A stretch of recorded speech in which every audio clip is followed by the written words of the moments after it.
sáng mà cái lau thuần hầu mày tinh gìn hầu mà cái sảy hầu mày thuần hầu mà cái nãy nãy mình đồng pan tì khảo khát khát tại xiên cũng nặng lú ngò từ nặng lú rồi sấy kinh na mấy cái gọi nó rồi gọng sợi hàng phăng chẳng có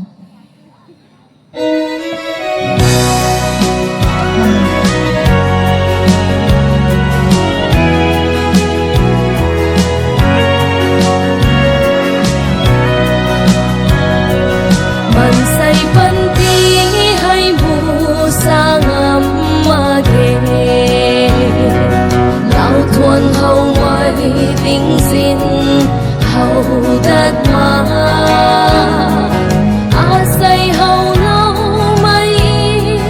thuần hầu đất mà ra vòng ban xiêm ta mang say rơi khát xin đi thì cả lại làm mà ra vòng rơi lưu lâu mây gần thao khát khát ta in diện na lung băng đi khô in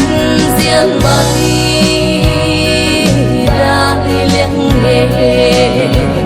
lung mây ri gun mây xóa in diện mây đại liêng nghề ra quang hú khâu in diện ngang na băng gây đi khô man say ban ti sa ngam ma ge đường quang đuôi kim man say ban ti thiêng lệ hau gai mây mun quang lâu mây gần gửi cha buồn ban ti ni ca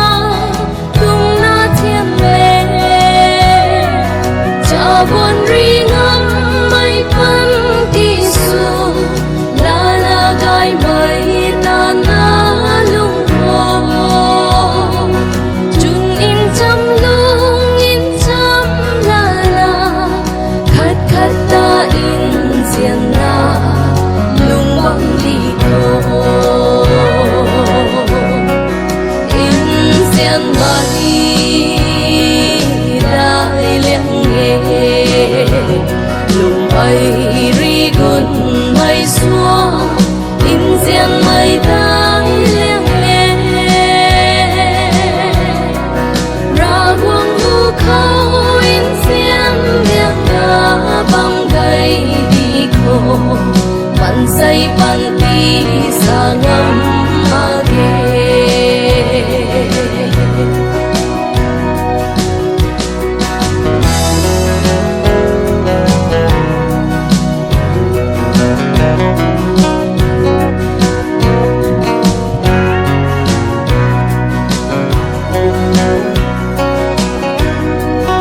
luồng bom mây tươi rui luồng hằn quang đất mà đất cần mây pan